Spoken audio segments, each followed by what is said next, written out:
Sí, bien. Bueno, antes de comenzar, me gustaría recordar dos detalles técnicos, ¿vale? El primero de ellos es pediros, por favor, tener los micrófonos cerrados para así no molestar a los hablantes, ¿vale? El segundo es que cuando pasemos a la segunda parte de la presentación del libro, vamos a dar paso al diálogo en la sala. Entonces, aquellos que queráis intervenir con preguntas, reflexiones, comentarios, hacedlo por favor con la función levantar la mano. Y yo os iré dando paso un poco en orden de petición. ¿De acuerdo? Bueno, pues ahora sí, vamos a comenzar. Buenas tardes, mi nombre es Raquel Ruiz Cincera, soy miembro del Instituto de la APM y miembro de la Comisión de Publicaciones y Biblioteca. Desde esta comisión, dirigida por Alicia Montserrat, queremos presentaros hoy este libro, fruto del trabajo de importantes psicoanalistas de esta asociación. Seré la encargada de coordinar el evento, en cuya preparación han colaborado también Nazaret Grijalva y Malena Razola, y además he contado con el apoyo del resto de los compañeros de la comisión. Agradecemos a la actual Junta Directiva y a su presidenta Mercedes Puchol por facilitar la edición de este libro en dispositivo online. El libro es gratuito y se puede acceder a él a través de la página web de la Asociación Psicoanalítica de Madrid.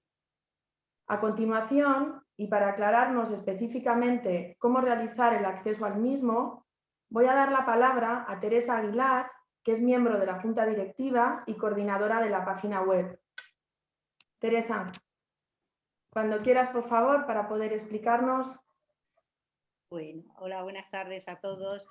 Bueno, comentaros que, como decía Raquel, el libro lo hemos colgado en la página web junto con el anterior libro que se presentó hace unas semanas, La parentalidad. Se oye muy mal.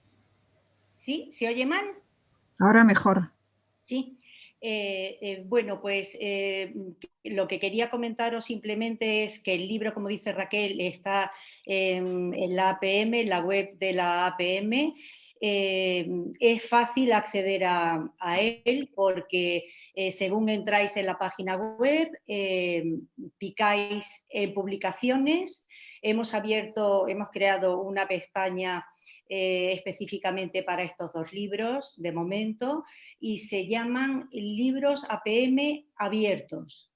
Ahí picáis y podéis leer, hacer uso de estos libros, tanto miembros de la APM o como personas que no pertenecen a nuestra sociedad. Y bueno, ese era lo que quería comentaros para que podáis acceder y beneficiaros de la posibilidad de consultar con estos libros. Gracias. Fenomenal, muy bien. No obstante, al final de la presentación, por si acaso hay gente que se va a incorporar un poquito más tarde, lo recordaré, si os parece, ¿vale? Bueno, pues ahora voy a compartir un pequeño PowerPoint con vosotros. Vamos a ver. Vale. Bueno.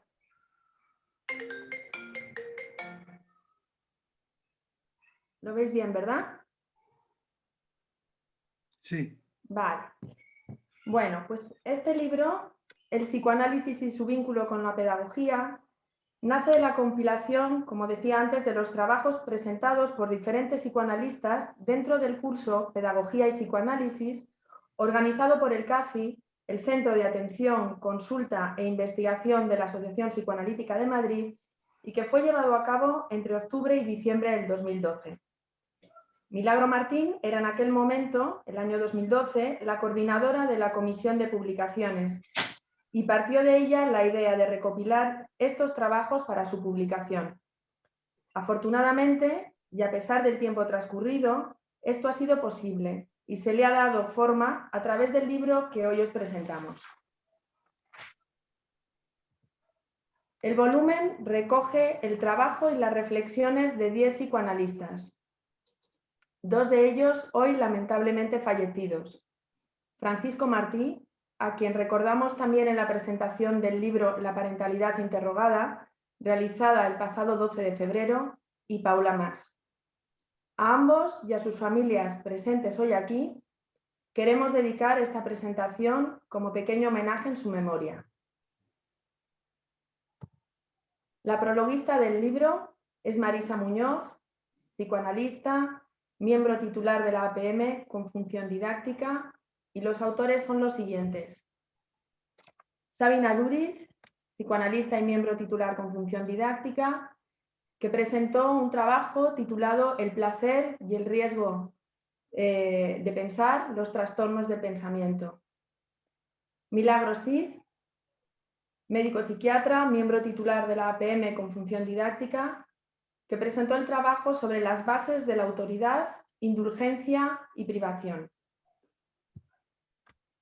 María Herrero, psicoanalista, miembro titular con función didáctica de la APM, psicóloga y pedagoga, que presentó un trabajo llamado Los dibujos en niños y adolescentes. Francisco Martí, como dijimos antes, fallecido en abril del año pasado, psiquiatra y miembro titular con función didáctica, cuyo artículo se titula El fracaso escolar y los trastornos del aprendizaje. Milagro Martín, miembro titular con función didáctica de la APM, y Gonzalo Cabello, psicólogo y analista en formación del Instituto de la APM, que presentaron conjuntamente el trabajo que lleva por título Acoso y violencia escolar. Otra de las autoras es Paula Mas, fallecida en enero de 2017, psicóloga y miembro asociado de la APM, que presentó un trabajo que lleva por título Adolescentes y la función de grupo. Alicia Montserrat, psicoanalista y miembro titular de la APM con función didáctica, cuyo trabajo lleva por título Niños desatentos e hiperactivos. Y finalmente Claudia Schutt, miembro titular de la APM, cuyo trabajo es La curiosidad sexual infantil y los laberintos del saber, y Manuela Utrilla, miembro titular con función didáctica de la APM, cuyo trabajo llevaba el título El psicoanalista en la escuela. Bueno, voy a dejar de compartir pantalla. Bien.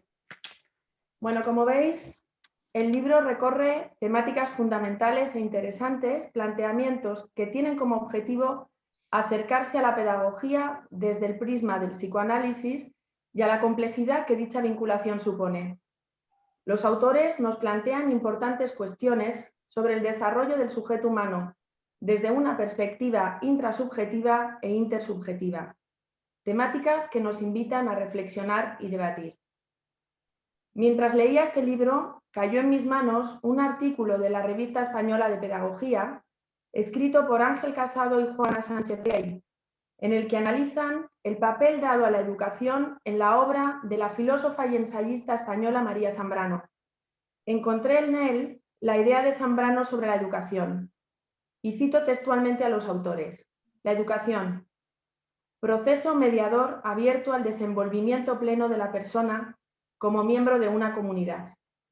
Un proceso que no tiraniza ni oprime, sino que acoge y respeta las distintas formas de realización personal, los diferentes ritmos y tiempos, y que se afana por integrar lo múltiple y lo disperso, por conectar los diferentes niveles de nuestra interioridad sin interponerse ni violentar la propia singularidad. Subraya también María Zambrano el papel del maestro como mediador y la importancia de la comunicación, de la escucha y del silencio en el aula, y el papel del aula como espacio generativo. Cito textualmente esta vez a Zambrano: en el vacío del aula sucede algo que va más allá de lo que se aprende materialmente en ella. Muchos de los que por ella han pasado tal vez no adquirieron tantos conocimientos como fuera menester, pero les sucedió algo en la frecuentación de las aulas, algo esencial para ser hombre. Se les enseñó en ellas a oír, a escuchar, a atender, a dejar que el tiempo pase sin darse cuenta, queriendo entender algo y abrirse al pensamiento que busca. Algunas de estas ideas las he encontrado también en las páginas de este libro. Este libro que hoy presentamos y que me ha parecido sumamente interesante y que animo a todos a su lectura. Se habla en estas páginas de la importancia de lo intersubjetivo, la función de maternaje de la escuela, el peso del grupo en el reaseguramiento de la identidad adolescente, la autoridad y sus bases, la patologización de la infancia y muchas más temáticas interesantes. El paso de 9 años desde que estos trabajos fueron escritos y la vivencia traumática acontecida a nivel mundial desde marzo del 2020 con la pandemia nos hace replantearnos algunas de las cuestiones que se debatieron entonces.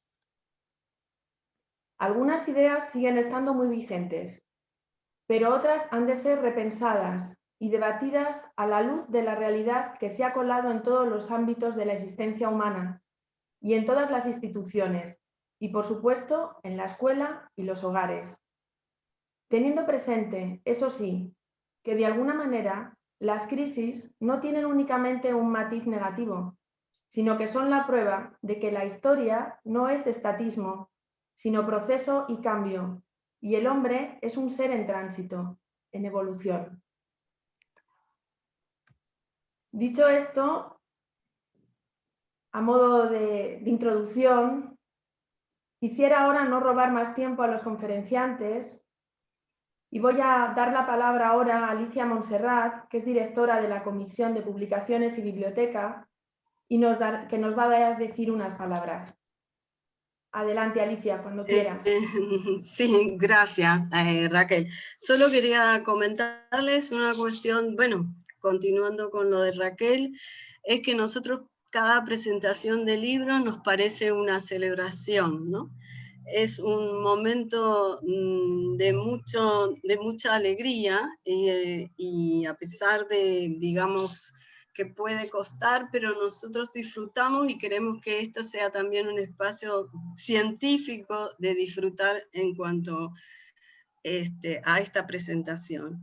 No voy a hablar sobre el libro en sí, solo comentarles una cuestión que nuestra comisión decidió en un momento cambiar el título original, que era Pedagogía y Psicoanálisis y Pedagogía. El I lo cambiamos por psicoanálisis en vínculo con la pedagogía. Este entre, ¿no? Nos parece que es importante porque yo creo que tiene que ver con toda la producción que está en el texto y porque necesitamos, hemos estado también investigando sobre el lugar de la institución psicoanalítica y lo curioso que hemos encontrado también que en las primeras actas del año 1906 hasta 1920 habían encuentros que se llamaban en las reuniones de psicoanalistas los miércoles estudios de recepción, ¿no? Que se conectaban con toda la disciplina de la educación y de la pedagogía, para poder ver cómo podían aportar ambas disciplinas. Esto es interesante porque en este momento creemos que hay una apertura, digamos, mucho mayor en este momento, que siempre lo ha estado, pero que ahora lo hablamos, con esa trama interdisciplinaria que el psicoanálisis nutre a otras disciplinas y que nosotros podemos también, digamos, recibir de los otros. Lo interesante es que se llamaban estudios de recepción, como se podían incorporar a la formación o a la discusión, a los debates, a los diálogos de los psicoanalistas. Y queríamos aportar eso en este objetivo de cada presentaciones de estos libros, que sean realmente intercambios y diálogos. Ahora nos los van a... Por mí, gracias Raquel. Muy bien. Continuar. Muchas gracias, Alicia. Pues ahora sí, vamos a dar ya paso a los dos ponentes de hoy, que son Marisa Muñoz y Sabina Duriz. Va a comenzar Marisa Muñoz. Marisa, cuando quieras, desactiva tu micrófono. Así. Vale. Así, perfecto. Bueno, muchas gracias Raquel, muchas gracias también a Alicia. Y sí, quiero antes de nada, yo personalmente, decir unas brevísimas palabras en relación con el trabajo de Paco Martín y de Martí Filippo. Bueno, yo realmente he visto lo que vosotros habéis comentado a propósito de ellos, pero me parece que es importante decir algo sobre una breve línea sobre su trabajo. Yo creo que Paco Martín, que hablaba del fracaso escolar y los trastornos en el aprendizaje, creo que nos ha brindado un exhaustivo recorrido por las distintas aportaciones del psicoanálisis a propósito de este tema, empezando desde Melanie Klein al centro de Ana Freud, a la clínica Tavistock, a la clínica del centro de Abril Binet, a Lebovici, a Redaquín, bueno, en España a Juan Manzano, Francisco Palacio, Aurelia Torra, y sobre todo me parece que permite que cada uno de los que queramos investigar sobre el tema tengamos una posibilidad, o sea, que nos ha brindado esa posibilidad de que nosotros podamos realmente conectar con todo ello. Y Paula Mas, que habla de los adolescentes y la función del grupo, también quisiera recordarla. Me parece que Paula se hace una pregunta importante. ¿Cuál es la transformación que la presencia de Internet está produciendo sobre las nuevas formas de vinculación entre los adolescentes? ¿Cómo se manifiesta el malestar subjetivo de los jóvenes en la sociedad de la tecnología virtual? Y dice ella, brevemente, sin ser consciente de ello porque no hay reglas y todo parece legitimado, se estimula un modo de pensar y de actuar ligados a un dilema, a una dinámica, narcisista, que inviste, entre otras áreas, la falta de límite. Dice, hoy asistimos, dice para terminar, a la revolución internauta, educadores, psicólogos, pedagogos y maestros, asistimos con temor y extrañamiento a este movimiento que también convoca en nosotros el fantasma de lo desconocido. Quisiera agradecerles en mi nombre y pienso que el de todos este recuerdo por lo que nos han legado en estos dos escritos y en muchísimas más de sus aportaciones a lo largo de sus años en la Asociación Psicoanalítica. Bueno, y ahora ya comienzo. Yo decía en mi prólogo al libro que la mayoría de los trabajos se referían sobre todo a la problemática de los alumnos, niños y adolescentes, sus conductas y dificultades en la edad escolar y en el marco de la escuela. Allí decía que el trabajo de Manuela me parecía que ponía, en mi prólogo quiero decir, el dedo en la llaga cuando hablaba del marco también de la escuela. Y yo hoy, pues para apuntar algo más, diría que quisiera dedicarme en mi breve comunicación, poner el punto de mira en la escuela, los maestros y los pedagogos. En nuestro sistema escolar, las escuelas cubren todas las edades, desde la infancia hasta la adolescencia. Las escuelas infantiles acogen a niños de 4 meses a 6 años. La escuela primaria de 6 a 12 años. La ESO de 12 a 16. Quiere decir que la escuela trabaja y educa a todos los niños desde su infancia hasta la adolescencia. Y aunque no estoy en absoluto de acuerdo con la ministra Celaá cuando dice que los niños no son de los padres, sugiriendo que son del Estado, es cierto que los niños púberes y adolescentes están en las escuelas, colegios o institutos más tiempo que en sus casas. Y dado que la mayoría de las madres y padres trabajan durante el curso escolar, casi más con los educadores que con ellos. Los niños no son propiedad ni de los padres ni del Estado. Nosotros, los psicoanalistas, pensamos que la escuela, sobre todo, debería conseguir ayudar a los niños y adolescentes a pensar, no solo aprender materias, comportamientos, habilidades que también, pero sobre todo a pensar para poder ser ellos mismos, conocerse a sí mismos y poder ser libres sin pertenecer a nadie. Freud decía de la pedagogía que era un tema importantísimo, que ofrece grandísimas esperanzas para el futuro. Quizá lo más importante de todo lo que el psicoanálisis cultiva. Me refiero a la aplicación del psicoanálisis a la pedagogía, a la educación de la generación futura. Cuando hablamos de la escuela infantil, se me ocurre pensar que sobre todo es una prolongación del núcleo familiar. La separación de la madre y del padre, el encuentro con los hermanos, pasar del yo al nosotros, encuentro doloroso pero enriquecedor. Sería pasar del narcisismo al socialismo. En la escuela infantil también hay una madre o un padre sustitutos, pero sobre todo hay hermanos colaboradores y o competidores. El niño pequeño, sobre todo, se comunicará muchas veces sin palabras por medio de la identificación proyectiva con su maestro o maestra, que deberán sobre todo contener sus sentimientos, amores, sus rabias, soledades, penas, celos, y devolvérselos listos para poder ser pensados, para poder soportar la frustración y aprender a pensar sus emociones y sentimientos amorosos o envidiosos y destructivos y no actuarlos. Los educadores deberán ser una madre o un padre continente, con suficiente reverie, como diría Bion, para recibir las emociones amorosas o destructivas de los niños, contenérselas y devolvérselas para que puedan ser pensadas. Esto que digo de la escuela infantil, que es evidente para casi todo el mundo, me gustaría proponer que fuera el fundamento y sostén de toda la educación posterior.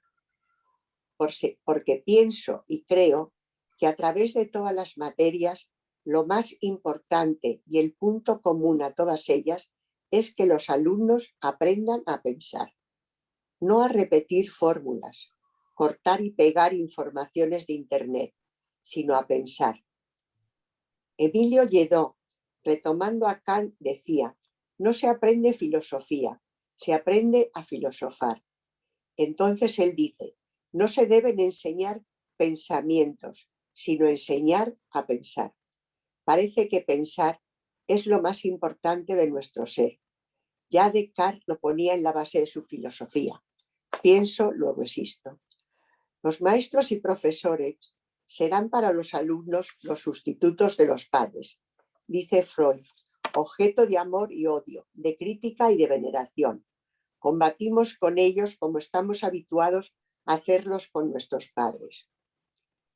Hoy, que la situación familiar en muchos casos es conflictiva cuando no desestructurada, la conflictividad se lleva a la escuela con los educadores y compañeros.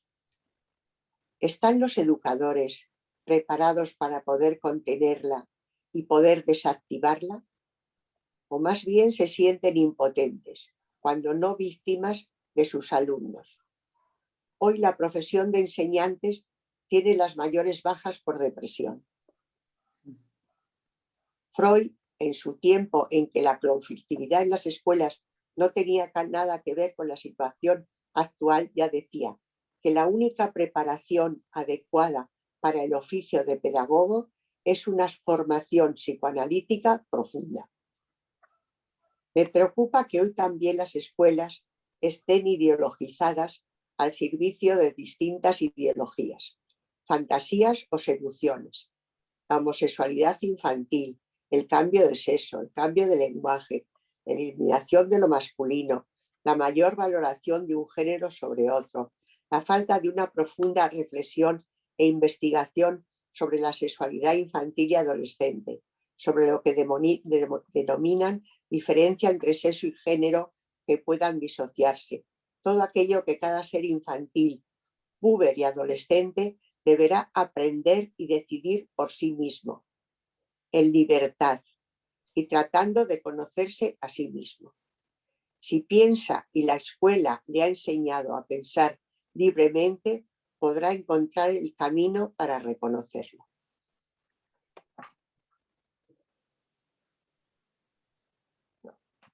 Pero ¿qué podemos hacer nosotros los psicoanalistas que no estamos en las escuelas, ni en los colegios, ni en los institutos? Ese desideratum de Freud de que los educadores fueran psicoanalistas solo parece ser una fantasía, por desgracia. Pero quizás sí podemos proponer cursos, seminarios con los psicólogos que trabajan en los distintos centros, con profesores, quizá con alumnos. No se trata de hacer de difusión del psicoanálisis, sino desde un vértice psicoanalítico poder ayudar también a pensar a los propios profesores, apuntando a aquellos temas que suscitan una problemática más profunda: el acoso escolar, la sexualidad infantil y adolescente, sexo y género, el cambio de sexo, la agresividad en la escuela, entre compañeros, con profesores, la relación con los padres y reflexionar sobre los alumnos con falta de atención, dificultades de aprendizaje, alborotadores o violentos. Cómo intentar entenderlos antes de quitárselos de encima con diagnósticos anticipados y medicaciones agresivas. Quizá esto que sugiero ya se ha intentado más veces sin mucho éxito o continuidad. ¿Por qué no intentarlo de nuevo?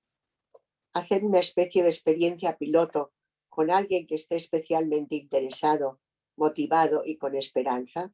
Sobre todo, esperanza. Esperanza en las generaciones recién llegadas y en nuestra capacidad para facilitarles una incorporación más positiva.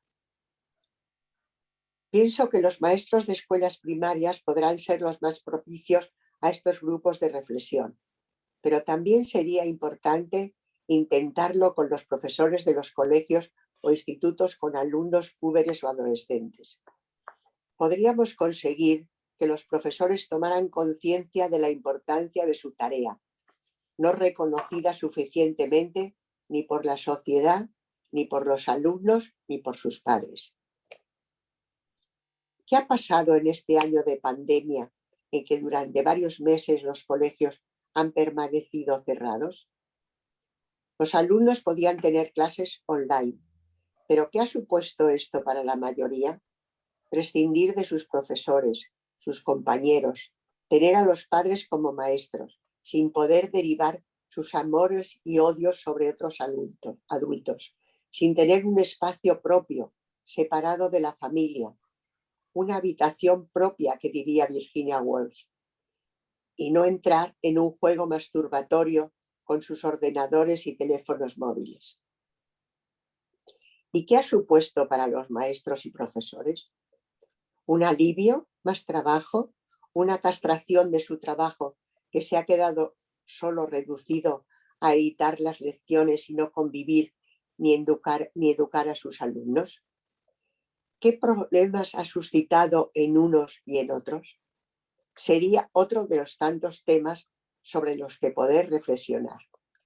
Y quisiera terminar estas breves palabras con dos cartas de agradecimiento a sus maestros, la de Albert Camus y la de Unamuno. La de Albert Camus tiene fecha el 19 de noviembre de 1957, después de ganar el premio Nobel. Parece ser que fue la única carta que contestó, de todas las que le enviaron. Y dice: querido señor Germain, esperé a que se apagara un poco el ruido de todos estos días antes de hablarle de todo corazón. He recibido un honor demasiado grande que no he buscado ni pedido. Pero cuando supe la noticia, pensé primero en mi madre, después en usted. Sin usted, sin la mano afectuosa que tendió al niño pobre que era yo, sin su enseñanza, no habría sucedido nada de esto. No es que dé demasiada importancia a un honor de este tipo, pero ofrece por lo menos la oportunidad de decirle lo que usted ha sido para mí. ¿Perdón? Bueno, señores. ¿Perdón? Bueno, pero ofrece por lo menos la oportunidad de decirle lo que usted ha sido para mí y sigue siendo para mí, y de corroborarle que sus esfuerzos, su trabajo y el corazón generoso que usted puso en ello continúan siempre vivos en uno de sus pequeños escolares que, pese a los años, no ha dejado de ser un alumno agradecido. Un abrazo con todas mis fuerzas, Albert Camus. Ahora, cuando Unamuno es nombrado rector de la Universidad de Salamanca en 1900 a los 36 años, recibe una carta de felicitación de don Sandalio Benito, su maestro de escuela en Bilbao, en la que habla de usted a Unamuno. Así le contesta Unamuno: jamás podré olvidar que fue usted, en aquella escuela de la calle del Correo, para mí tan preñada de recuerdos, quien me guió en mis primeros pasos por el saber humano. Pocas cosas me satisfacen más que el llevar mi infancia tan a flor del alma, tener tan frescos y vivos los recuerdos de mi niñez. Allí, en aquella especie de guardilla, bajo aquellas vigas del techo, soñé, viví y aprendí a leer, escribir, contar y aun a sentir. Es usted, mi querido don Sandalio, uno de los hombres a los que más debo. Va usted entretejido entre los recuerdos de mi infancia, destacándose en ellos con relieve.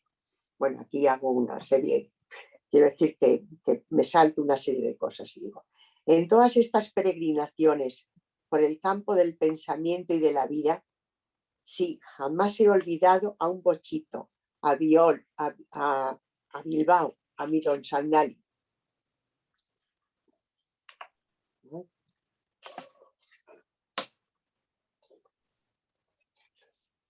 Por Dios, don Sandalio, por Dios, tratarme de usted a mí, a Miguel, quien ha cogido de 6 o 7 años para iniciarle en el camino de la educación. No vuelva usted a hacerlo, se lo ruego. Yo soy siempre el mismo, no cambiaría nunca rectorados y honores al Miguel que usted conoció en su escuela, el que aprendió allí a quererle con filial cariño. Créame que al escribir estas líneas se asoman las lágrimas a los ojos. Al pie de la letra, no es retórico, parece resurgir en mis ojos toda la niñez. Yo salí de ahí, me eché al mundo, bregué aguijoneado por el apetito de prestigio y fama, y usted se ha quedado forjando espíritus infantiles, ayudando a hacer hombres, atento a la tarea más fructuosa, más noble y a la vez más abnegada, porque es acaso la que menos verdadero reconocimiento encuentra. Usted ha iniciado a generaciones en el camino del saber, con toda la resonancia que pueda alcanzar mi nombre. Jamás, creo, será mi labor tan íntima, tan profunda como su oscura y santa labor. Dios se lo premie en todo lo que vale. Y ahora, mi querido maestro, un abrazo muy fuerte de Miguel, del que usted sacó a la vida del pensamiento. 30 de octubre de 1900. Sería muy necesario, digo yo, que los maestros sintieran que su misión y su trabajo tiene tanta importancia para la vida presente y futura de sus alumnos como la que reflejan las cartas de Albert Camus y Miguel de Unamuno. Muchísimas gracias, Marisa, por una ponencia tan interesante y tan bella. Muchísimas gracias. Vamos a dar paso ahora al siguiente ponente, que es Sabin Aduriz. Sabin, cuando quieras. Sí, buenas tardes. Muchas gracias a las personas que habéis asistido a este acto organizado por la Comisión de Publicaciones, a quien agradezco mucho la publicación y el acto, Alicia Montserrat y también a Raquel Ruiz Cincera y por supuesto a Marisa Muñoz, con quien es un placer y es un honor estar compartiendo este espacio. Yo voy a hablar del libro. Voy a hablar del libro, bueno, desde mi punto de vista. Leyendo el artículo Fracaso escolar y trastornos de aprendizaje de Francisco Martí de Paco, a quien nombro con cariño y que desgraciadamente ya no está entre nosotros, uno se pregunta, ¿qué ha sido de la riqueza de las investigaciones sobre el fracaso escolar y los trastornos de aprendizaje en Estados Unidos, en Inglaterra, en Francia, desarrolladas principalmente durante 30 años hasta los años 60 del siglo pasado, de 1930 a 1960 principalmente? ¿Por qué desde entonces el enfoque cognitivo ha copado el tratamiento de dichos trastornos, produciéndose un deslizamiento del interés hacia el TDAH, déficit de atención e hiperactividad, resultando la combinación de tratamiento cognitivo y farmacológico metilfenidato la alternativa al enfoque psicoanalítico? ¿Tenemos algo que ver nosotros como psicoanalistas en esta deriva, siendo notoria nuestra menor incidencia en las instituciones escolares? Creo que sí. Las respuestas son complejas. Esta palabra me remite al artículo de Alicia Montserrat, en el que pone el acento en el paradigma de la complejidad, propuesto por Edgar Morin. La complejidad sería el contexto en el cual integramos lo simple.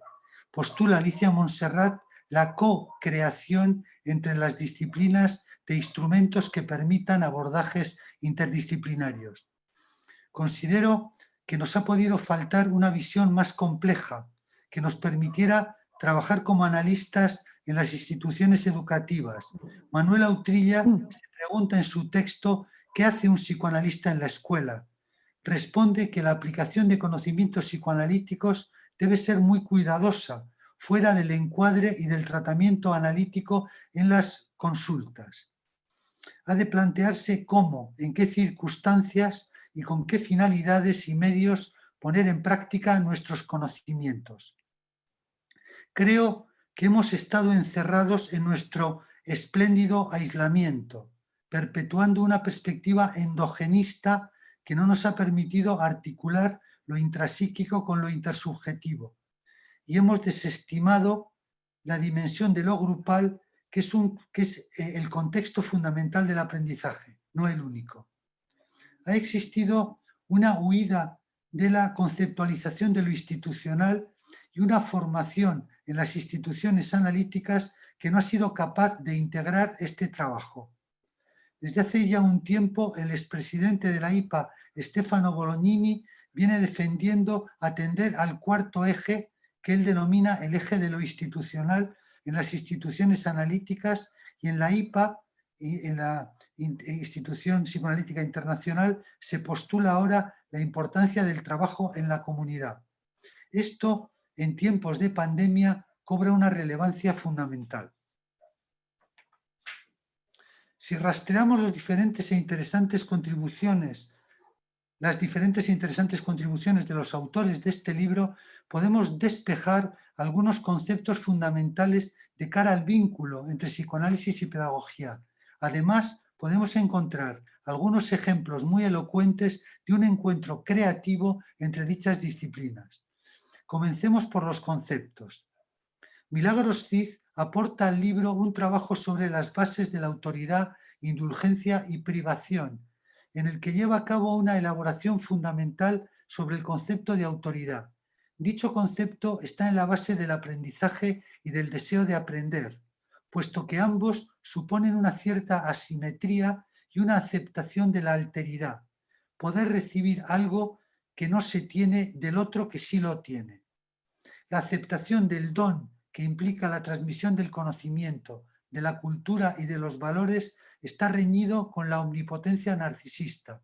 Por ello, la autoridad limita la libre expresión de la propia pulsionalidad.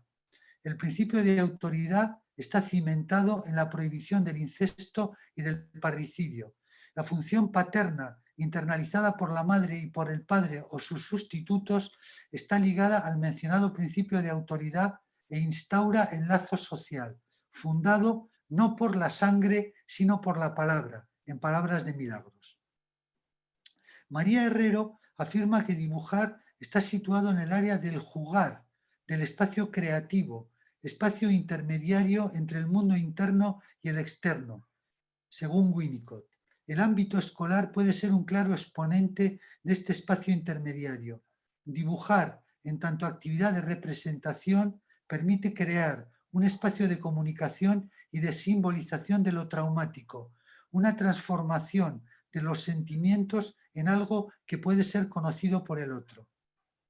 Paula Mas, que tampoco está ya entre nosotros y para quien tengo un recuerdo entrañable, va a centrarse en la función del grupo como polo del encuentro social, puesto que las exigencias pulsionales individuales se someten a las normas del grupo y ello posibilita poder compartir, ceder, negociar, pactar y debatir en una experiencia fraterna esencial.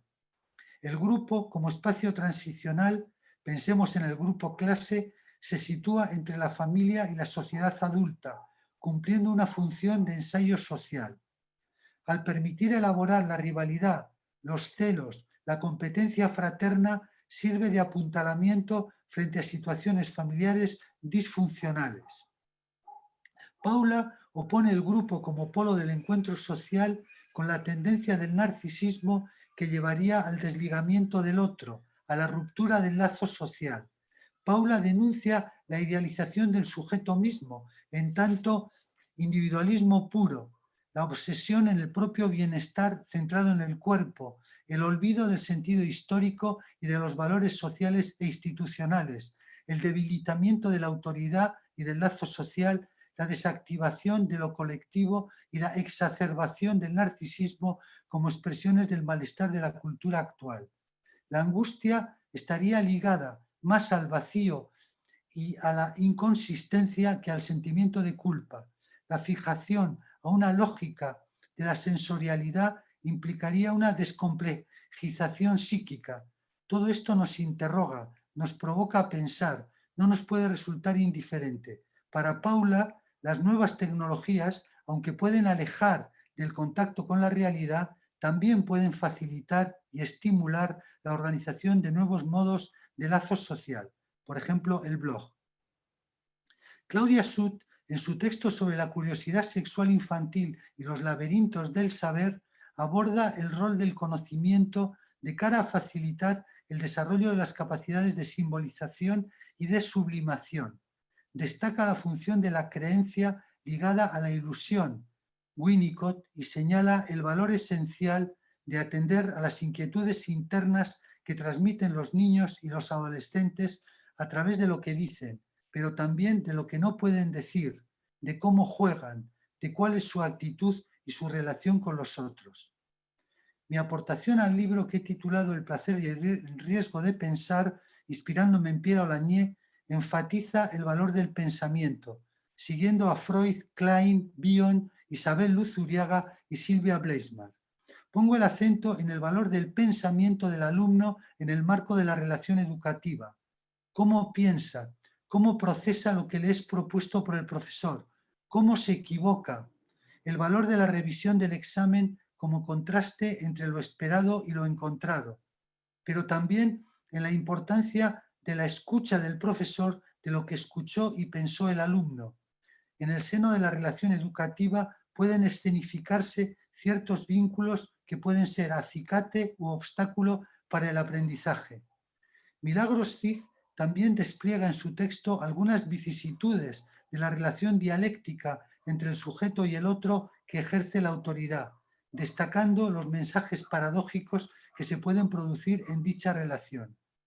Claudia Sut, focalizando el objetivo de la enseñanza en que los estudiantes aprendan a pensar por sí mismos, lo ejemplifica con el documental francés Solo es el principio, taller de filosofía, en el que una educadora propone temas para ser pensados y discutidos, promoviendo que los niños expresen verbalmente sus ideas y se escuchen unos a otros.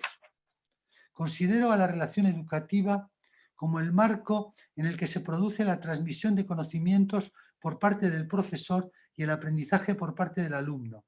El contexto normal de esta relación suele ser el grupo clase, aunque también puede haber otras modalidades. En la relación educativa es esencial poder escuchar los efectos del juego del amor, del odio y del conocimiento para que no se conviertan en palabras destructoras que nacen de una relación de poder en la que uno quiere rendir el alma al otro. Retomo una idea de Freud del proyecto, pensando en la relación educativa, el valor de los signos de cualidad que ofrece el objeto, sea la madre, el padre, el profesor o el psicoanalista, pues así dice Freud, si no se reciben buenos signos de cualidad, el objeto se define por la reacción defensiva que provoca, pudiendo dar lugar a una interiorización de lo negativo, convirtiendo así los estudios en una carga, en una maldición, en una condena. También desde la concepción de Bion de que existen pensamientos sin un sujeto psíquico que los simbolice, privilegiar la construcción de ese aparato para pensar los pensamientos y para no evacuarlos, recuperar el concepto de contrainteligencia de Isabel Luzuriaga, activo funcionar tanático contra la función intelectual. Menciono el peso del pensamiento narcisista. Milagros Cid identifica al padre totémico como raíz del autoritarismo, representación arcaica del superyo sádico y lo liga a una etapa de la evolución del narcisismo, la del yo ideal, precursor del ideal del yo, que actuaría con intolerancia frente a la imperfección, la frustración y la castración. El funcionamiento narcisista, que tiene una estrecha relación con el pensamiento narcisista, es binario, idealiza y desvaloriza, descalifica al tercero edípico. Una manera de conservar una imagen de omnipotencia es a costa de mantenerse indemne el estudiante en su rendimiento escolar. Por ejemplo, me decía un estudiante, todos los profesores dicen que si quisiera sacaría sobresaliente en todas las asignaturas, pero yo no hago nada. Si lo hiciera, seguro que fallaría en algo y no sería tan bueno como dicen. En relación con los ideales, cobra una gran importancia la diferencia entre la idealización, yo ideal, y los ideales como promesa y proyecto de futuro, ideal del yo. La idealización proviene de una fantasía ya realizada en el pasado, ideal de omnipotencia sin argumentos. Me contaba un estudiante que se encontró totalmente descolocado cuando su elección de siempre se vino abajo. Decía, yo siempre di por sentado que yo, ingeniero, como mi padre y mi abuelo, ahora me doy cuenta de que quiero otra cosa. Los trastornos del pensamiento son definidos por Silvia Bleismar como fracasos en la estructuración del aparato psíquico. Dicha autora no concibe los trastornos como productos de un déficit de simbolización y sostiene que ponen de manifiesto otras formas de simbolización, de composición de lo traumático y de relación con lo real. Claudia Sud denuncia que se ha impuesto en el síndrome del déficit de atención el recurso exclusivo a la medicación, sin discernir los motivos que han obstaculizado en cada caso el proceso de subjetivación. Entronca con lo que expresa Manuela Utrilla cuando postula que hay una confusión entre pedagogía y psiquiatría que conduce a que los niños diferentes se clasifican según categorías médicas. Milagros Cid hace mención al deseo de devorar a los hijos e impedir su diferenciación y evolución, mantenidos en estado regresivo, sostendrían a los padres omnipotentes. Yo lo ejemplifico en mi artículo con una investigación del fracaso escolar en la que prevalece la imago de una madre devoradora, ante la cual el sujeto no encuentra espacio para pensar y decidir, puesto que está colonizado por la madre. Para no ser devorado se inhibe. La desconfianza de los padres, principalmente de la madre, hacia el porvenir de su hijo o de su hija, a quien considera incapaz de valerse por sí mismo, detenta un peso específico en el funcionamiento del alumno o de la alumna en el colegio, pues se repite esa constelación en la relación educativa. Abundando en la coincidencia de los autores sobre algunos temas, Francisco Martí también hace referencia al fantasma de devoración, la proyección de los miedos a una madre primitiva que podía devorar al niño, convertía el edificio escolar en un objeto devorador y amenazante. Me hizo recordar a un adolescente que me contó que como habían podado los árboles que estaban a la entrada del colegio, se veía expuesto a la mirada persecutoria de su madre. Milagro Martín Rafecas y Gonzalo Cabello, a través de una cita de Winnicott, también hacen referencia a la devoración materna. La imagen de la madre vendría a colonizar el self, el sí mismo ajeno dentro del sí mismo propio, destruye todo sentido de coherencia de sí o identidad que solo puede ser restaurada por una proyección constante e intensa. Ambos, Milagro Martín Rafecas y Gonzalo Cabello, han escrito un trabajo sobre acoso y violencia escolar. Remarcan en su texto que el rol de la institución escolar no es solo transmitir conocimientos, sino educar en valores y actitudes para aprender a convivir.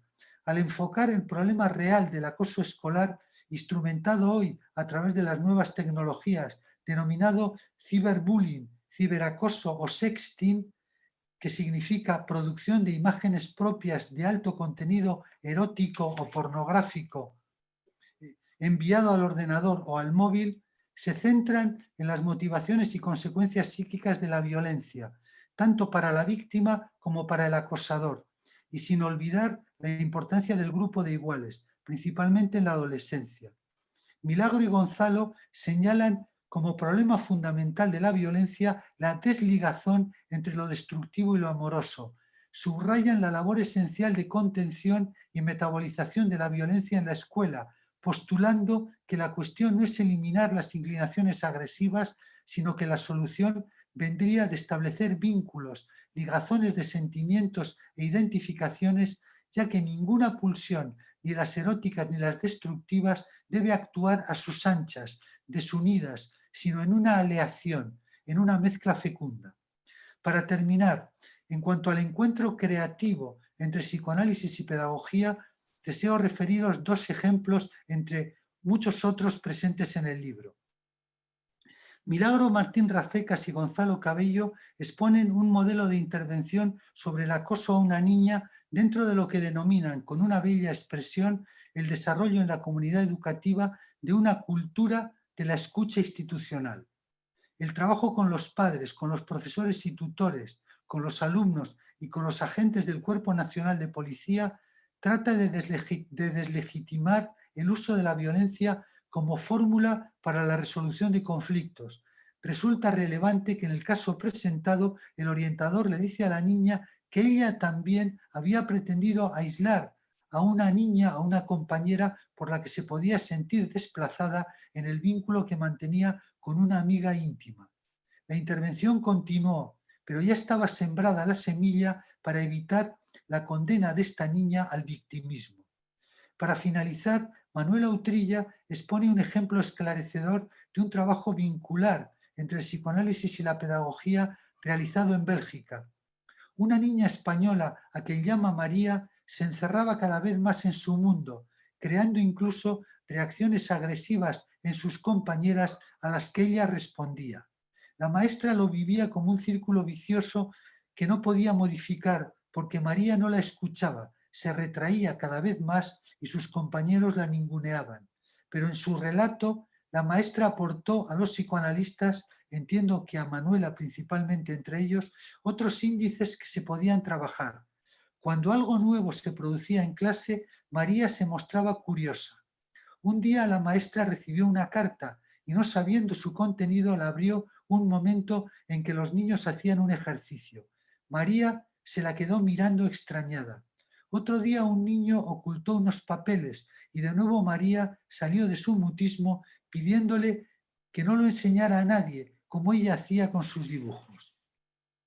Los psicoanalistas propusieron para comenzar la experiencia que la maestra hablaría con María y le propondría que metiera sus dibujos en un sobre y se lo entregara a la maestra todos los días, prometiéndola que no los abriría. Al cabo de una semana, todos los niños empezaron a interesarse qué contenían los dibujos y por qué no se abrían los sobres. Se constató que María reproducía en la escuela muchos de los problemas de la familia. Los sobres cerrados pasaron a representar las cartas que la familia enviaba a los padres de María desde España sin que los padres pudieran leerlas, a causa de su analfabetismo. Se había producido una puesta en escena productiva mediante un trabajo situacional, como le llama Manuela, creativo. Muchas gracias. Muchísimas gracias, Sabin. Una ponencia muy interesante y que ha logrado integrar muy bien los distintos trabajos de todos los autores. Muchas gracias. A continuación, quiero dar la palabra a Mariela Michelena, que es psicóloga, es miembro titular de la APM con función didáctica, que como amiga y compañera de Paula Mas, nos dirá unas palabras en su memoria y sobre su trabajo. Cuando quieras, Mariela.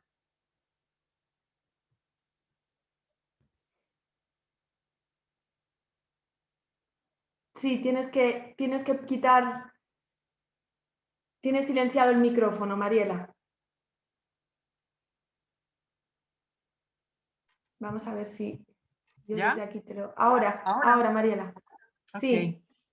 Bueno, buenas tardes, agradezco la invitación, aunque tengo que confesar que no me gusta estar aquí, porque eso significa que no está Paula, y eso es una mala noticia.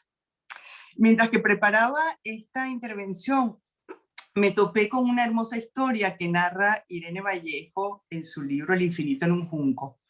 Ella cuenta que en la antigüedad pensaban que el aliento era la sede del espíritu. Y inspirados por esa convicción, en las lápidas funerarias se escribía: préstame tu voz, de manera que se le rogaba al paseante que les volviera la vida con la voz. Según esta creencia, todo texto escrito necesitaba apropiarse de una voz viva.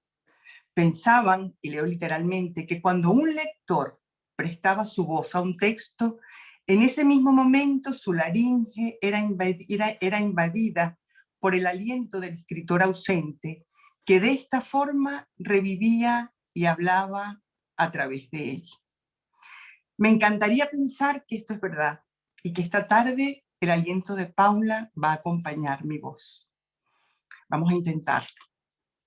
Bueno, el artículo de Paula, Adolescentes y la función del grupo, es un artículo verdaderamente muy rico. Yo estaba escuchando tanto a Marisa como a Sabin que hicieron extractos del artículo distintos al que he hecho yo. De manera que es un artículo múltiple y con muchas caras y con muchos niveles de profundidad.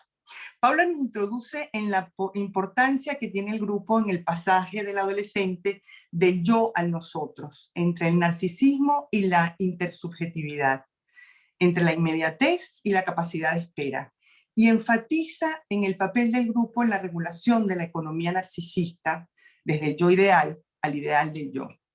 En estos tiempos, en los que la omnipresencia de lo virtual, con su ilusión de estar siempre conectados, en realidad lo que hace es favorecer el aislamiento. Paula subraya que no hay que confundir la capacidad de estar solo, que es lo que Winnicott menciona como uno de los niveles más avanzados del proceso de maduración.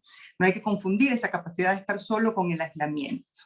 Y nos alerta sobre la gravedad de la patología del aislamiento, dominado, como está el adolescente, por un ideal del yo como único sostén narcisista, que apenas le deja salida.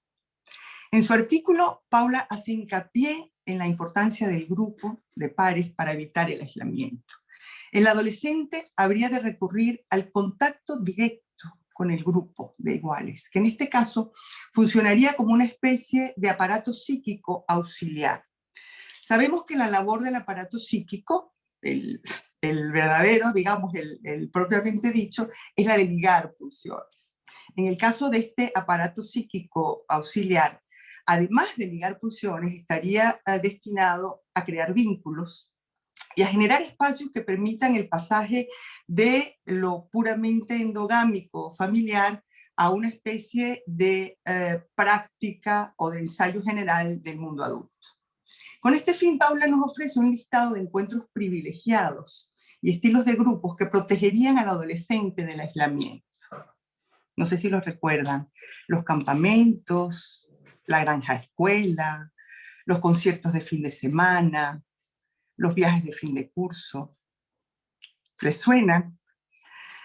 Y hoy, ¿qué pasa hoy, en plena pandemia, con todo lo anterior? Cuando todo lo anterior está vedado. A todos nos preocupa saber qué será de esta generación de adolescentes recluidos por obligación, sujetos a códigos sociales improvisados, adolescentes perennemente conectados como única forma segura de encontrarse entre sí, pegados a esas mismas pantallas que por una parte les prometen conexión y por otra favorecen más que ninguna otra cosa el tan temido aislamiento. Yo me pregunto hoy, ¿qué pensaría Paula? Me gustaría escuchar su opinión, porque sé que su opinión sería sólida y que conjugaría, como siempre, un profundo conocimiento de la teoría, un dominio magistral de la práctica clínica y una capacidad excepcional de transmisión del conocimiento. Así lo avalan sus muchísimos años de experiencia docente y esa legión de alumnos y colegas que tanto la valoramos, la queremos y la respetamos. Esta vez será imposible prestarle mi voz porque Paula tenía una voz propia, inconfundible e imposible de imitar. Así que no nos quedará más remedio que reconocer y aceptar su ausencia, llorar su pérdida y echarla de menos. Eso es todo. Muchísimas gracias, Mariela. Muchas gracias y un recuerdo especial a toda la familia de Paula que está también hoy con nosotros invitados.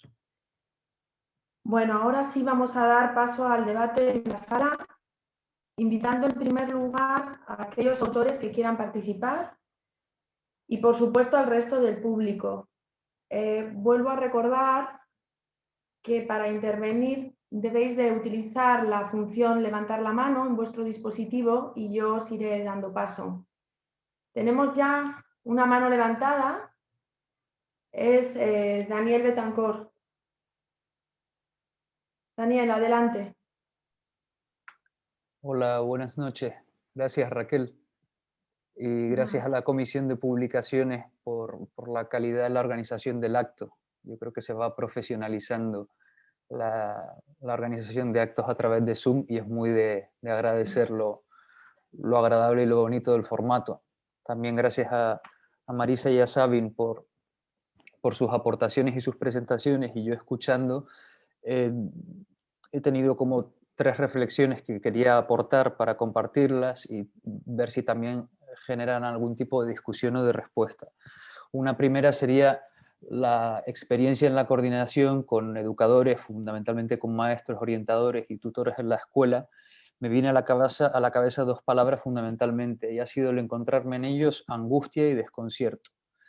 Y al pensar en esto, relacionándolo de alguna manera con la intervención de Marisa, me hacía pensar que el rol muchas veces desconocido por los propios educadores como continentes o receptores de identificaciones proyectivas, muchas veces hostiles, emociones hostiles, hace que cuando hay una contraidentificación el educador se pueda ver sumido en una posición muy compleja y de difícil manejo. Otro aspecto que podría contribuir a la angustia y al desasosiego, al desconcierto, podría ser también la ignorancia por parte del educador del papel del afecto como soporte de la representación, la importancia del afecto en el vínculo pedagógico. La segunda reflexión tendría que ver con la necesidad de control que generaría esta angustia y desconcierto. Un control de los imponderables que podría aparecer bien a través del empleo de la digitalización, no solo como una apertura o un enriquecimiento de la enseñanza, sino como una forma de control y de negación de la propia dificultad o castración. Y la otra sería la generalización del diagnóstico del TDAH como forma de control de la angustia surgida ante el asistir a la diferencia de las subjetividades de los niños, de sus padeceres y la necesidad de un diagnóstico. Y por último, agradecer a Sabin la autocrítica hacia la institución psicoanalítica en cuanto a la tendencia que ha habido a veces en personas o instituciones a trasladar encuadres propios de la consulta a las coordinaciones con la escuela o a emplear un lenguaje psicoanalítico que más que tender puentes los corta. Muchas gracias, Daniel. Quizá alguno de los ponentes quiere comentar algo o alguno de los autores del libro.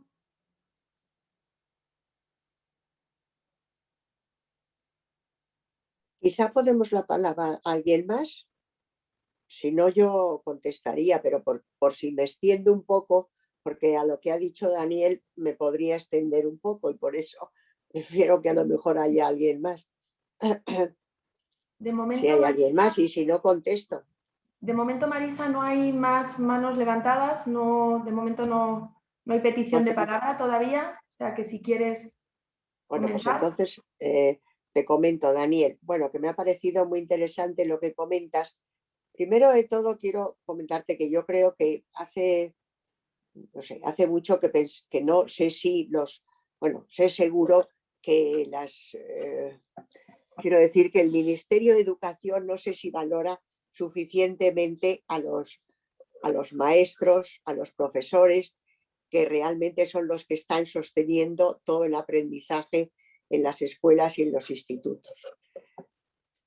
Hace años, bastantes años, antes de que cada uno de los profesores, tanto en las escuelas de magisterio como en aquellos profesores que querían ser profesores de enseñanzas secundarias, como me da igual que fueran de matemáticas, que de historia, que de lo que sea, siempre pasaban una formación además de la que habían recibido en sus distintas licenciaturas. Y en esa formación recuerdo que una de las asignaturas y muchas de las reuniones en grupo que teníamos era por qué se hacían profesores o maestros. Bueno, era importante ver que algunos se hacían profesores o maestros porque maestros menos, pero los profesores pues porque no encontraban de matemáticas, porque no encontraban otro trabajo más propicio de momento, porque no pensaban que les era fácil encontrar otro trabajo, en fin, por distintas motivaciones, pero ninguna era así de voz a pronto el deseo de enseñar. O sea, el deseo realmente de tener alumnos y poder trabajar con ellos para la adquisición de un aprendizaje, para aprender a pensar como estamos hablando. Nosotros intentábamos hacer trabajos en grupo. Bueno, yo trabajaba en aquellos cursos bastantes años mientras se estuvieron realizando y realmente intentábamos trabajar y profundizar con ellos en lo principal que podría ser aquella tarea y la importancia que suponía asumirla de alguna forma, tanto si lo hacían como primer objetivo o deseo, como si lo hacían como un objetivo secundario, pero que no podían hacerlo si realmente no lo valoraban. O sea, que realmente pensaran cualquier otra cosa, pero que no hicieran de profesores ni de maestros si no lo valoraban. Bueno, por desgracia, aquellos cursos se acabaron y realmente en este momento ya no hay nada que se le parezca que yo sepa. Pero bueno, entonces quiero decir que quizá con todo esto lo que planteo es que muchas veces sobre todo los profesores de enseñanzas medias van sin un aprendizaje de lo que supone ser maestros. Y ser maestro es algo muy importante. O sea, pero muy importante. Ya vemos lo que puede marcar la vida de un niño, de un puber y de un adolescente. Y realmente creo que sería una tarea que si ya no la hace el Ministerio de Educación, que lo hacía antes, que quizá pudiéramos nosotros de alguna manera hacerlo, porque verdaderamente están indefensos. Por ejemplo, muchos de los profesores que tienen un número de alumnos en la clase, pues tienen un número de alumnos que son 20, 21, me da igual. Si tienen un niño con TDAH, pues enseguida le dan el pasaporte, porque piensan que quieren que esté tranquilo, que no interrumpa, que no haga ruido, que no cree problema en la clase, y realmente no tienen tiempo ni posibilidades para escucharle, para estar con él, para saber realmente qué es lo que está pasando. Y nosotros, los psicoanalistas de niños, sabemos, perdón. Sí, disculpa, Marisa, tenemos que ir concretando para dar paso a otras palabras. Vale, que vale. están Pues pedidas. entonces, perfecto. Por eso decía que no quería hablar porque me iba a alargar, pero si hay más, gracias ya. Bueno, quiero decir que realmente sabemos lo que supone cuando vienen a nuestras consultas, en qué quedan muchos de los TDAH famosos. Ya está. Muy bien, muchas gracias, Marisa. Ha pedido la palabra también Milagro Martín. Hola, buenas tardes.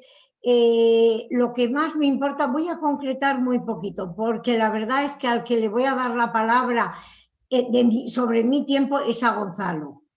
Digo por lo siguiente, porque a mí lo que me parece muy importante es la integración entre el psicoanálisis y la pedagogía y las escuelas.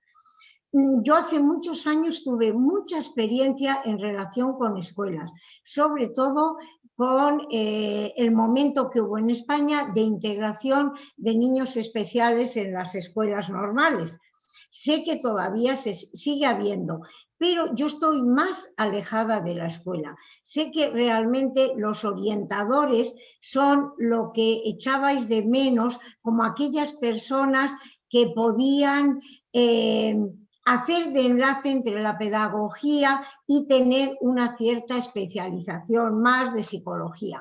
Pero a mí me gustaría que Gonzalo nos hablara un poco de su experiencia. Gonzalo, si yo recuerdo, eres orientador, ¿no? Orientador en un colegio muy, muy grande, prestigioso. Y a mí me parece que la experiencia que él nos pueda aportar, porque él es psicoanalista y es orientador, está en la escuela en vivo. Y bueno, yo por eso preferiría que él también nos dijera un poquito en general de todo lo que habéis hablado y de lo que Sabin ha echado de menos también esa integración y esos psicoanalistas en la escuela. Bueno, pues Gonzalo, adelante. Bueno, buenas tardes. Bueno, Milagro, si ya te di las gracias en su momento por invitarme a participar de este trabajo contigo, te agradezco personalmente el que me invites a participar en este diálogo. Hombre, yo estoy escuchando y, claro, no me queda más remedio que escuchar desde la realidad diaria que vivo en un centro educativo, ¿eh? Yo trabajo en un centro en el que hay algo más de 1.600 alumnos. Tenemos guardería, a la llaman escuela infantil, hasta segundo de bachillerato. Iba tomando notas de algunas cosas que se decían, ¿no? Hemos estado aquí hablando, planteando el hacer pensar al alumno en vez de embutirle de conocimientos, ¿no? Y ahí, bueno, pues la escuela tiene un problema, y es que son las leyes orgánicas de educación. Es decir, según escuchaba, me acordaba de la metáfora de Freud, ¿no? De la de cuando hablaba de la vía di porre y la vía di levare, ¿no? Es decir, el sistema educativo impone necesariamente a los docentes la vía de porre, ¿no? Es decir, no tenemos prácticamente tiempo, tenemos unos currículums que acometer durante todo un curso académico y, bueno, pues la marcha del curso es bastante rápida y ya no les cuento en especial con toda la situación que tenemos de pandemia que, bueno, pues ralentiza todo el proceso educativo. En materia del TDAH, bueno, pues yo les podría comentar anécdotas. Nosotros en mi departamento, que llevo dirigiendo 21 años allí, pues nos vemos en la necesidad de tener que acometer evaluaciones psicopedagógicas cuando se nos demanda una evaluación de TDAH. Y yo me he encontrado con sorpresa, puedo presumir de tener un departamento bien dotado de instrumentos de evaluación. Tenemos hasta el aula en Explora que podemos utilizar por realidad virtual, el análisis, y concluir que no hay un diagnóstico de TDAH y los padres se marchan a un neurólogo o se marchan a un psiquiatra y vienen con un informe externo al centro que de acuerdo a la normativa vigente tenemos que atender. Y bueno, realmente lo que nos encontramos muchas veces son padres que con ese narcisismo comprometido que tienen con el fracaso académico de sus hijos, encuentran una solución mágica y rápida en un diagnóstico de TDAH y, tristemente, con la medicación que comporta en la mayoría de los casos. Luego, yo es cierto, estaba recordando cuando mencionaba Sabin lo que escribimos entonces, han pasado ya muchos años, ¿no? Yo de alguna forma he procurado, en este tiempo que llevo en el centro, ha sido intentar educar, permítame la expresión, a mis docentes en una escucha diferente a la que puedan tener. Coincido con María Luisa en lo que estaba diciendo. Un porcentaje muy alto de profesores, sobre todo los de enseñanza secundaria y bachillerato, son licenciados que al no encontrar un trabajo en el área de la carrera universitaria que hicieron, optan por la enseñanza como un último recurso, algo que no encontramos en las etapas de primaria, de infantil, donde son maestros quizá con más vocación que los licenciados de secundaria y bachillerato. Pero sí he procurado durante todo este tiempo, tengo compañeros que han leído hasta Winnicott durante estos años, ¿no? Poder generar una cultura, si me permite, pseudo-psicoanalítica de escucha en el profesorado de mi centro, que yo creo que ha enriquecido mucho la relación entre los profesores, sobre todo en la etapa secundaria, con todos los adolescentes a la hora de poder comprender la conflictiva del propio proceso adolescente. Pero claro, yo eso lo puedo hacer porque tengo libertad para hacerlo en mi centro como miembro del equipo directivo, pero tristemente creo que en muchos otros centros educativos esto es una vía completamente inviable, ¿no? Y en materia del acoso escolar, han cambiado mucho las cosas desde que se escribió aquel trabajo. Por aquel entonces ni teníamos en la Comunidad de Madrid un protocolo para atender las situaciones de acoso escolar. En mi centro teníamos, siempre muy sensibles a esta problemática, teníamos ya uno elaborado. De hecho, este año los chavales han elegido el logotipo antiacoso escolar, que se ha llevado una chapa que llevan todos los chicos en el colegio, ¿no? Pero hemos pasado de ser un tema muy tabú, no se podía hablar del acoso escolar, a ser un tema banalizado incluso por los padres y que muchas veces encontramos llegan a utilizar sin tener ningún conocimiento de lo que realmente supone una situación de acoso para justificar el fracaso escolar de sus hijos. Es decir, cualquier situación de pelea o problema que pueda haber entre dos chavales, rápidamente vienen los padres. Y bueno, yo le puedo decir que puedo llegar a activar el protocolo aproximadamente unas 5 o 6 veces al mes. Y luego, pues, porque tenemos obligación de hacerlo.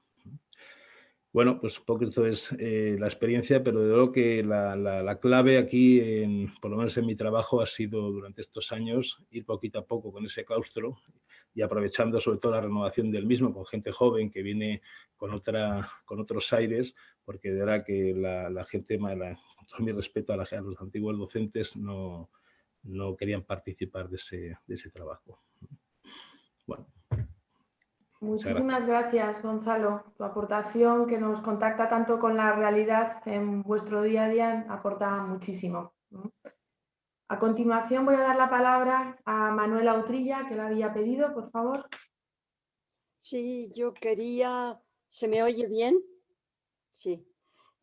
Quería no contestar a nuestro colega Betancor, que ha planteado unas cuestiones muy importantes, solamente indicarle que, claro, yo tengo la experiencia casi de 20 años de trabajo como psicoanalista en la escuela. Entonces, no voy a poder contestar a todas las cuestiones que él ha planteado, solamente centrarme en lo que dijo Sabin, al que agradezco muchísimo todo lo que ha resumido, que la gran cuestión del psicoanalista en la escuela es plantearse la identidad de psicoanalista, como psicoanalista. Es decir, si somos psicoanalistas para psicoanalizar a los profesores, a los niños, a los padres, entonces en esa situación cometemos un error inmenso. Es decir, no respetamos la diferencia profesional entre la comprensión psicoanalista de un psicoanalista y la comprensión de un pedagogo. Yo creo que el primer término es el respeto absoluto de la profesión. Entonces podemos preguntarnos, ¿y qué hace un psicoanalista en la escuela? Claro, yo no solamente tengo el ejemplo de María, tengo otros ejemplos en los que, por ejemplo, en una escuela, todo esto, claro, es en una escuela suiza, Ginebra. En una escuela se presenta un niñito hace 40 años, negro, claro, ahora es otra cosa, pero en aquella época, claro, no se veían personas de la raza negra en las escuelas suizas y provocó un problema tremendo entre profesores, directores, en fin, en la estructura escolar. ¿Qué es lo que hicimos como psicoanalistas? Intentar comprender el problema grupal que se planteó y resolverlo de manera grupal, reuniendo a todo el mundo para hablar de los problemas de integración, de aceptación de las diferencias, cosas que no podemos hablar si nosotros mismos no aceptamos la diferencia entre ser psicoanalista y ser profesor o pedagogo. Y yo creo que en este sentido le puedo decir al colega que efectivamente lo que él propone, esa reflexión de comprensión de las angustias, es una reflexión que el psicoanalista tiene que hacerse, pero que no debe transmitirse como psicoanalizar al pedagogo. Esta una de las cuestiones, se plantean muchísimas otras, pero que es un trabajo apasionante. Muy bien, muchísimas gracias, Manuela. Ahora tiene la palabra Sabina Duriz.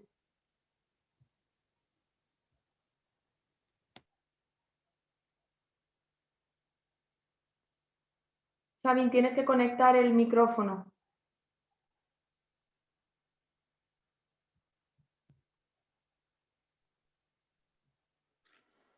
Ahora. Bueno, verdaderamente este asunto que plantea Manuela es muy importante, es un asunto central.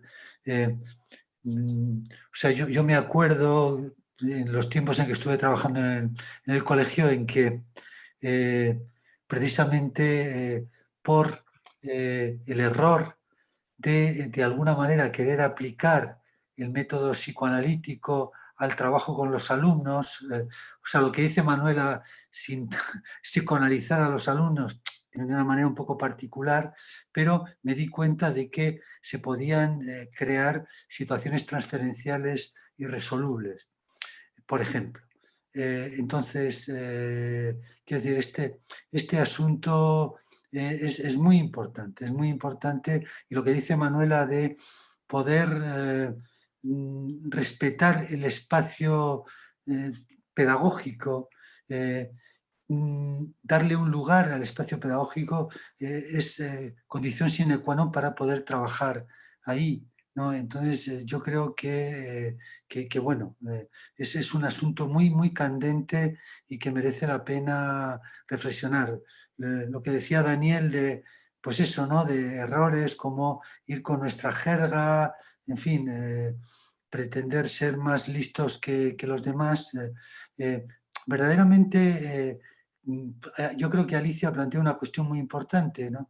Es en el encuentro donde también nosotros recibimos algo, podemos aprender algo, podemos sentirnos sorprendidos por algo que aparece desde el punto de vista pedagógico y eso nos puede hacer trabajar, no ir psicoanalizando a todo el mundo, ¿no? Efectivamente, ese no es el asunto. Quería comentar una cosa que me llamó la atención en relación con la pandemia. Después de los meses de confinamiento, en septiembre se planteaba la posibilidad de que los alumnos volvieran a clase y me encontré ahora recientemente con varios pacientes que trabajaban en colegios y con no solo pacientes, sino algunas personas por amigos y tal, conocidos, que se planteaban como que era totalmente desaconsejable que los niños pudieran ir al colegio en estas condiciones porque las reglas que funcionaban normalmente en la escuela iban a ser trastocadas totalmente a causa de la pandemia, ¿no? Y cosas que se favorecían en una situación normal, pues que ahora iban a ser prohibidas, limitadas, etc. Bueno, entonces me llamó mucho la atención este asunto, después de lo que ha planteado, por ejemplo, Mariela, con respecto al papel del grupo de cara a los niños, el papel, o sea, lo que supone en este mundo incierto el problema de la adaptación a las nuevas condiciones y la resistencia al cambio, ¿no? Yo creo que es verdaderamente importante pensar acerca de esto. O sea, cómo el miedo nos puede paralizar, que el miedo que está en nosotros. O sea, el miedo, la angustia nos puede paralizar y verdaderamente perder el horizonte acerca de cuál es nuestra labor, ¿no? Sea como psicoanalistas, como pedagogos, y qué significa la palabra adaptación, ¿no? Que en psicoanálisis ha sido muy limitadamente comprendida desde el planteamiento que se ha hecho de la crítica a la psicología del yo, ¿no? Como si la función nuestra fuera adaptar a la gente a una sociedad determinada. Las cosas son más complejas y Darwin no era ningún tonto. Hay que decirlo así. Cuando él hablaba de la palabra adaptación tiene mucha importancia. Era este comentario el que quería hacer, también en relación con la situación actual de la pandemia. Muchas gracias, Sabin. Albertina Galiano ha pedido la palabra a través del chat. Hola, buenas tardes y gracias. Me parece un encuentro bueno, pues en el que la verdad es que me siento primero por encontrar caras conocidas, hay gente, gracias a Gonzalo, orientador, veo también a Visi, a la que hacía mucho que no veía, orientadora también, y muchos otros que seguro que habrá por ahí. Yo soy orientadora, he estado en temprana y llevo ahora ya mucho tiempo en equipos generales y nada, solamente quería, bueno, pues desde mi perspectiva también de psicoanalista, qué es lo que hace un psicoanalista en la escuela, ¿no? Y en un equipo de orientación en el que vamos pues como pollo sin cabeza, atendiendo miles de, bueno, los colegios que nos toca atender y con muy poquita de tiempo de dedicación a cada uno de los casos. Por supuesto, no la que cada uno de los casos necesitaría, ¿no? Pero bueno, sí que he escuchado cosas tan interesantes, ¿no? Como grupos de formación, de hacer pensar al profesorado, es un poco la idea, ¿no? Del poder hacerles pensar, intentar también contener tanta angustia en la que se mueve, ¿no? El profesorado, ¿no? La escucha también a las familias, desde el respeto, desde, bueno, desde la posibilidad de también hacerles pensar y sacar de esos lugares, ¿no? Que pueden estar interfiriendo tanto los aprendizajes de los niños, ¿no? Intentar humanizar las valoraciones psicopedagógicas que se nos pide, que al final nosotros lo que hacemos como orientadores básicamente es realizar valoraciones psicopedagógicas. Entonces, a pesar de estar sometidos a la presión de la institución, de la administración educativa, en la que se pide esto que se decía al principio, ¿no? El etiquetar, el encasillar, ¿no? Y nosotros seguimos un poco, pues un poco resistiéndonos. Digo nosotros, pero no somos tantos, porque con orientación psicoanalítica en orientación educativa somos muy pocos en realidad. Y bueno, pues ese esfuerzo de humanizar, de hacer sentir al niño también qué es lo que hace cuando sale del aula y si le pasan determinadas tareas, en intentar meter las sesiones de juego, el intentar no centrarse en una prueba cognitiva, sino hacer ver qué hay, ¿no? Qué interpretación psicoanalítica puede también tener una prueba estructurada desde un punto de vista pues eso, ¿no? Más cognitivo y demás, ¿no? Y muy, muy importante también la supervisión de nuestro propio trabajo, ¿no? Que para mí, bueno, pues estos grupos de encuentro pues, y otras actuaciones, ¿no? que al final salen de nuestro propio bolsillo son las que nos permiten el poder dar un poquito de coherencia a este trabajo un poco tan apasionante, pero también tan agotador y tan delicado, ¿no? Bueno, nada más que dar las gracias, no me enrollo más. Un saludo. Muy bien, muchísimas gracias. Quiero mencionar en el chat un comentario que en la línea un poco de lo que venimos hablando hace María y Antón a todos. Dice, ¿qué hace un psicoanalista en la escuela? Dice, ya totalmente de acuerdo con Manuela. El propio grupo de profesores más orientado puede comprender las dificultades y proponer alternativas como grupo. La comprensión desde una perspectiva compartida en la que el orientador no lo sabe todo, como la consulta particular, y que la comprensión de las situaciones es una andadura, como en la consulta particular. Pero en cualquier caso, no hacer más daño que la intervención no sea iatrogénica para el niño. Y nos da las gracias por tan interesante publicación y comentarios.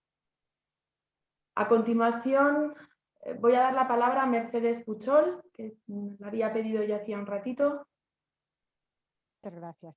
Bueno, yo quería agradecer realmente mucho a Marisa, a Xavi, a ti Raquel también como coordinadora y a todos los que habéis intervenido esta presentación tan interesante, profunda y realmente emocionante. Y tener un recuerdo especial para Paula Mas también y Francisco Martí. Y bueno, y yo quería resaltar lo que de diversas maneras habían traído tanto Marisa como Xavi y por supuesto todos los autores del libro en cuanto a la importancia de la identificación con nuestros maestros y profesores a la función pensante y simbolizante del otro. Y bueno, y por supuesto como presidenta de la APM y en nombre de toda la Junta Directiva deseaba agradecer a Alicia Montserrat en calidad de directora de la Comisión de Publicaciones y a toda la comisión el haber hecho posible la publicación y presentación de este libro, El psicoanálisis y su vínculo con la pedagogía, junto al anterior libro de esta serie que se presentó el 12 de febrero, La parentalidad interrogada, ambos sobre temas tan importantes, ¿no? Y de tanta actualidad. Y también quisiera agradecer a Milagro Martín Rafecas, quien cuando en su momento fue directora de la Comisión de Publicaciones comenzó a poner en marcha la iniciativa de publicar estos valiosos textos. Y por supuesto a todos los autores que tan generosamente han brindado sus trabajos para ser difundidos a través de nuestra web de forma gratuita. Así que muchas gracias. Y a todos, por supuesto, los que habéis participado. Muy bien. Muchísimas gracias, Mercedes. Voy a dar la última palabra porque vamos ya un poquito justos de tiempo. La palabra la pidió Gonzalo Cabello.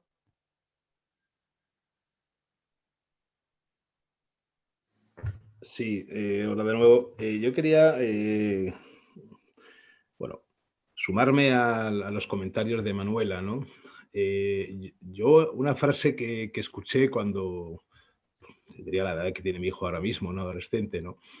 Hay una conversación entre psicoanalistas y que me parece fundamental y que decía y dice que una interpretación fuera de sesión no es una interpretación, es una agresión.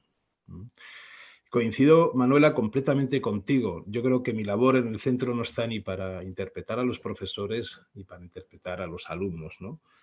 Pero yo creo que la riqueza que puede aportar un psicoanalista en un centro educativo es su escucha analítica y el poder llevar a los compañeros en un momento dado a poder, como he dicho, adquirir un mínimo de cultura también de escucha de otro lugar distinto y diferente. Recuerdo la primera formación que hice de psicoanálisis, que Pedro Villamarzo nos decía, señores, empiezan ustedes un recorrido en el que se van a poner unas lentes de color azul, donde a partir de este momento verán todo de color azul en su vida. Entonces, si consigo o conseguimos, ¿no?, que nuestros docentes puedan acercarse a sus alumnos con otro nivel de escucha diferente o que no tenían, porque yo creo que también es algo que que hacemos con nuestros pacientes. Les enseñamos también a pensarse de otra manera diferente y a pensar a los otros de otra manera diferente. Yo creo que es una labor fundamental. Desde luego que la interpretación está fuera de lugar. Es cierto que la intervención con muchachos, pues yo ayer, pues pongo un ejemplo, ¿no? Ayer me viene un tutor descajado porque una alumna le ha dicho que es no binaria. Soy no binaria. ¿Y cómo manejo esto? ¿No? ¿Cómo manejo esto? ¿No? Entonces me trae a la alumna al despacho, ¿no? He de admitir aquí con un poquito de humor, ¿no? Que me las vi y me las deseé para decirle chique y muchache en vez de utilizar la chica o muchacha, ¿no? Pero bueno, lo que quiero decir es que al final ese profesor, tutor, se marchó con un poquito de información respecto a lo que era a lo mejor el proceso adolescente, lo que estaba suponiendo el proceso de la construcción de la identidad de esta muchacha y poder escucharla y entenderla de otra manera. De lo que interpretar, no. Y luego cuando encontramos pues, muchachos o muchachas o muchaches que requieren tratamiento, pues derivamos directamente a los colegas psicoanalistas. Y algo último que no lo dije antes, y es fundamental también la escuela de padres. Nosotros tenemos una escuela de padres, es cierto que este año está la escuela de padres prácticamente desmontada por la situación COVID, no podemos hacer alguna intervención online, mandamos guías específicas, pero yo en estos 20 años les garantizo que he procurado siempre que vengan colegas de orientación psicoanalítica a hablar con los padres.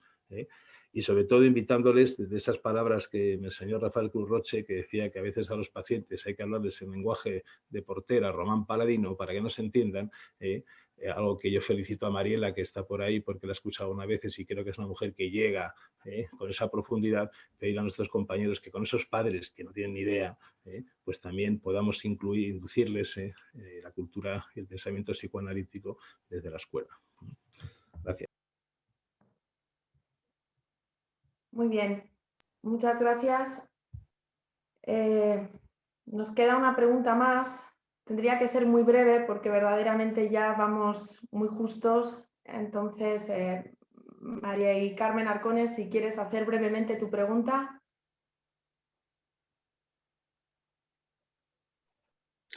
Buenas noches a todas las personas que estáis. Muchísimas gracias por la sesión que hemos tenido hoy. Me parece muy importante, muy, no sé, para aprender y reflexionar todas juntas mucho. He pedido varias veces la palabra y la he bajado, Raquel, porque, sí, bueno, aquí un poco, perdonad, levanto una lanza por el magisterio, por las maestras, por los maestros. Yo soy maestra, con formación psicoanalítica, pero soy maestra. Creo que en la enseñanza, en los maestros, los profesores, bueno, secundaria bien, pero estaba pensando ahora cuánto se nos pide desde la sociedad, desde los padres, desde la política, desde los psicoanalistas. ¿Por qué no reflexionamos todas un poco? Y como alguna de vosotras, Albertina, que hemos sido compañeras y me encanta esas supervisiones que hacemos, ¿por qué no reflexionamos? ¿Por qué no nos miramos un poco? ¿Por qué no indagamos en cada una de nosotras? La carrera de magisterio y su profesión, vamos a ser sinceras, está un poco denostada, pero por parte de todas. Y sin embargo se nos pide mucho. Creo que necesitamos mucha más formación, que queda luego en manos, como también decía alguna compañera, otra vez Albertina, de lo que cada una de nosotras decidimos y seguimos investigando, aprendiendo, pero no es fácil, no es fácil. La mirada, la escucha psicoanalítica desde el magisterio es muy importante, me parece muy importante como maestra poder atender a la persona, bien sea el niño, la niña, el padre, la madre, el compañero que me encuentro o mi jefe, poder tener esa escucha y esa mirada psicoanalítica y mucha dosis de humildad, mucha dosis de humildad, mucha. Y por otro lado, perdonad, en psicoanálisis luchamos por el rigor en el lenguaje, en el uso del lenguaje, la importancia del lenguaje, la importancia de la palabra. Por favor, nunca más, me gustaría nunca más escuchar por parte de ninguna compañera psicoanalítica la palabra guardería, por favor. Escuela infantil. Marisa hizo mención al comienzo, la importancia de los maestros desde desde los 4 meses, desde que llegan a la escuela. Entonces, bueno, es una lanza a favor de las personas que estamos dedicadas a la enseñanza desde las maestras. Oficio, vocación, del que me siento muy orgullosa. Y si tengo que identificarme, siempre me identifico como maestra. Perdonad, no como psicoanalista. Gracias. Bueno, pues muchísimas gracias a todos por las intervenciones tan interesantes. Ahora llega la hora de ir cerrando. Antes de terminar, como dijimos al inicio, quiero recordar para aquellos que todavía no estabais en la presentación y que os hayáis unido un poquito más tarde, que tanto este libro como el libro de la parentalidad interrogada que se presentó en febrero son de acceso libre a través de la página web de la APM. Están colgados en la página web. Para ello, como nos dijo antes Teresa, tenéis que entrar en la web. No hace falta pertenecer a la APM para poder acceder a este libro, ¿de acuerdo? Entonces, al entrar tenéis que picar en publicaciones y allí vais a encontrar una pestaña específica donde pondrá libros APM abiertos. Ahí tenéis los libros y bueno, pues, para todo aquel que los quiera leer después de esta presentación. Ya por último, antes de despedirnos, quisiéramos agradecer a los ponentes, a los autores y por supuesto a la Junta Directiva de la APM, a la Secretaría Científica, a la Secretaría Técnica, Arantxa y Ana, que hacen posible que estos actos como el de hoy se lleven a cabo. Y por supuesto, muchísimas gracias a todos vosotros por vuestra asistencia y por vuestras aportaciones que invitan a seguir pensando y pensando también un poco hacia el cambio, ¿no? Que yo creo que ha sido también un poco el sentir general, ¿no? ¿Qué podemos hacer? ¿No? Y qué pensamiento nuevo puede generar. ¿No? Pues muchísimas gracias a todos y buen fin de semana. Gracias. Gracias. Gracias. Adiós, buenas noches. Buenas noches. Gracias. Adiós, gracias. Adiós y gracias. Buenas noches. Sí, gracias. Muchas gracias. Muy bien, Raquel.